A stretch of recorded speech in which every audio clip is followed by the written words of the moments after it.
Dans cette vidéo, je vais vous parler des chrétiens dans le monde qui sont persécutés à cause de leur foi. Alors, c'est peut-être un peu bizarre pour certains d'entre vous, c'est peut-être la première fois que vous entendez parler de chrétiens qui sont persécutés, chassés, menacés ou même tués parce qu'ils sont chrétiens. Comprenez bien que quand je parle de chrétiens persécutés, je ne parle pas de gens qui subissent la violence parce que leur pays est en guerre et que le peuple ne peut se défendre, que certains innocents sont tués injustement. Tous ces faits existent également et c'est malheureux. Cependant, ma vidéo traite précisément des chrétiens qui souffrent à cause de leur foi, parce qu'ils sont chrétiens. C'est-à-dire que s'ils renoncent à leur foi chrétienne et qu'ils adoptent la religion du pays dans lequel ils vivent, eh bien, on les laissera tranquilles. Les images que vous venez juste de voir sont des faits réels qui se produisent encore actuellement dans l'état d'Odisha, dans l'est de l'Inde. C'est un état où l'extrémisme hindou sévit et beaucoup de chrétiens dans cet état de l'Inde sont persécutés, chassés pour chasser et sont même battus à mort à coups de bâton ou à coups de pierre. Si je fais cette vidéo, c'est non seulement parce qu'on en parle très peu dans les médias de masse, mais aussi parce que nous souhaitons interroger, interpeller et sensibiliser l'opinion publique et que nous voulons montrer au monde pour aider tous ces 260 millions de chrétiens qui sont persécutés à cause de leur foi. Oui, vous avez bien entendu, l'index mondial de la persécution en janvier 2020 nous a donné les chiffres. Il s'agit de 260 millions de chrétiens persécutés à cause de leur foi, ce qui représente un chrétien sur 8 si l'on prend en compte l'ensemble des dénominations chrétiennes. Cet index mondial dénombre également 9500 attaques contre des lieux de culte ou des institutions chrétiennes dans le monde. Tout cela en 2019. Toujours en 2019, donc plus de 2900 chrétiens ont été tués à cause de leur foi et 3700 chrétiens sont détenus encore aujourd'hui et parfois dans des conditions horribles. Ce sont des chiffres très sérieux que vous pouvez retrouver dans la description de cette vidéo et qui sont calculés par un organisme notamment que nous allons mettre en avant et qui s'appelle Portes Ouvertes. C'est une ONG internationale qui travaille dans plus de 60 pays, qui a des antennes un peu partout, donc qui calcule ces statistiques notamment.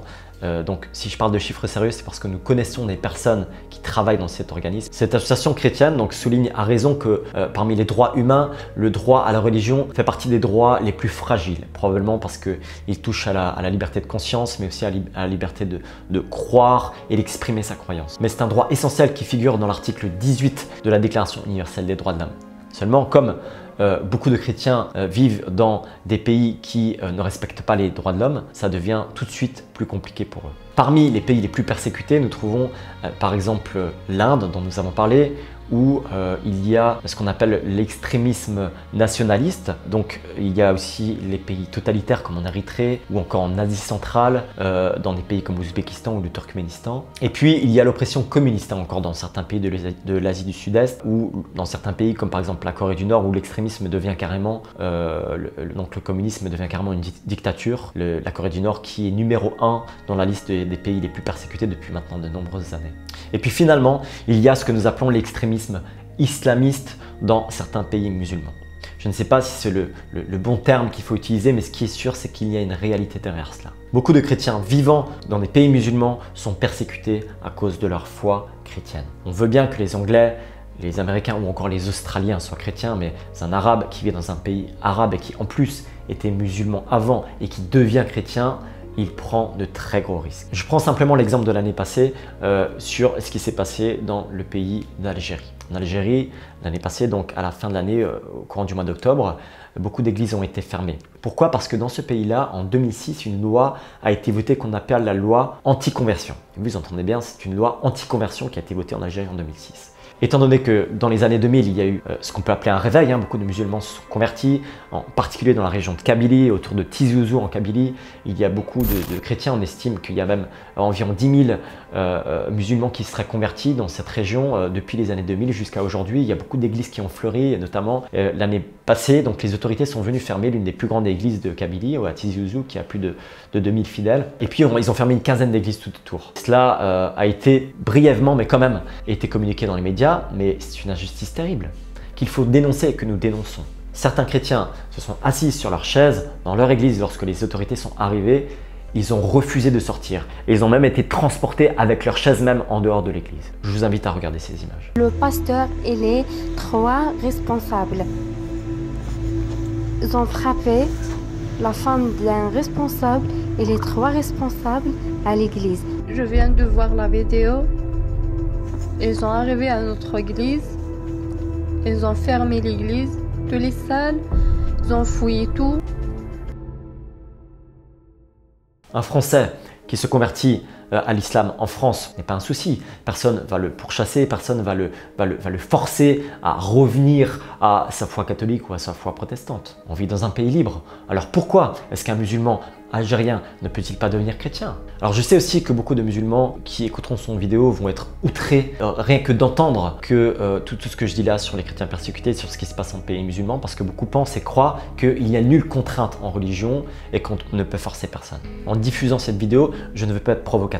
Je veux juste transmettre des faits réels qui se passent, qui se déroulent actuellement dans des pays non musulmans, mais également dans beaucoup de pays musulmans. Je connais d'ailleurs beaucoup de musulmans qui sont hyper respectueux, qui sont ouverts et qui parlent vraiment d'un islam de paix, qui sont convaincus que la religion musulmane est une religion de paix.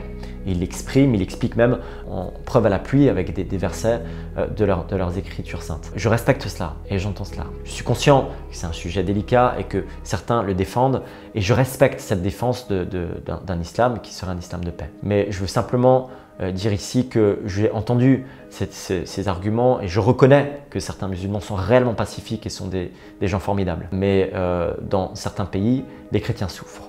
Et ils souffrent parce qu'au nom de l'islam, eh bien, ils sont mis à mal. Et comme le dit mon frère Saïd Ojibou, qui s'est converti au christianisme et qui est devenu pasteur, nous voulons la réciprocité. C'est de la justice simple, c'est de la réciprocité. Ça veut dire quoi? Ça veut dire qu'un Français qui se convertit à l'islam dans notre pays, c'est pas un souci. On autorise même les musulmans à construire des mosquées. Alors, un Algérien, un Afghan ou un Iranien qui se convertit au christianisme, pourquoi est-ce que ce serait un problème? Pourquoi est-ce qu'ils n'auraient pas le droit eux-mêmes de créer des églises?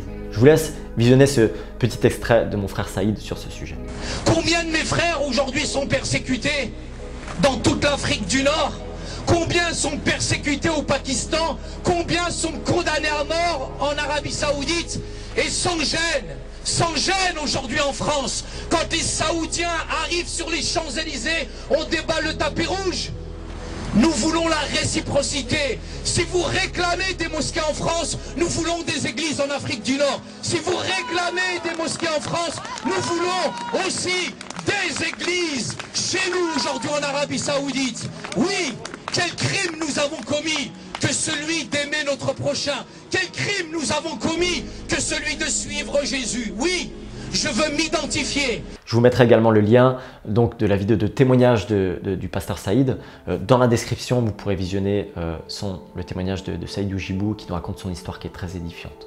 Je vais terminer par cela. Qu'est-ce que les chrétiens persécutés nous enseignent? Il y a pas mal de choses, mais je vais simplement dire premièrement que nous, en tant que chrétiens, nous devons être prêts. La Bible nous enseigne que Christ nous a laissé un exemple afin que nous suivions ses traces. Et nous sommes appelés à le suivre, peu importe le prix. Ces chrétiens vivent encore davantage ce que la Bible enseigne dans certains passages et ce que Jésus dit notamment dans les évangiles.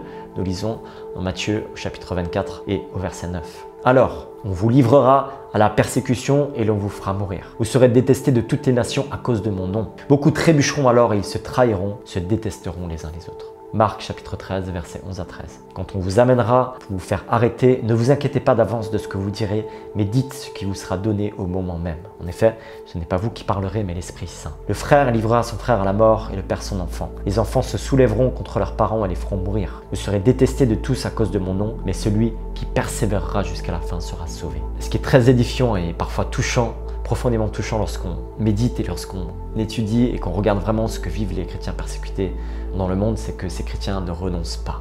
Même lorsqu'ils sont trahis par leurs propres frères, leurs propres parents, leur belle-mère ou leurs cousins, ils tiennent ferme. Même lorsqu'on ne leur donne pas de travail parce qu'ils sont chrétiens et qu'ils n'ont pas adopté la religion de leur pays et qu'on les chasse et qu'on les pourchasse, ils ne renoncent pas parce qu'ils ont été touchés et transformés par l'amour le plus grand et le plus puissant qui a été manifesté dans la personne de Jésus-Christ. Tous ces chrétiens font partie de la famille de Dieu. Nous faisons partie d'un corps, nous faisons partie d'une famille. Et la Bible dit que lorsqu'un membre souffre, eh bien tous les autres membres souffrent avec lui.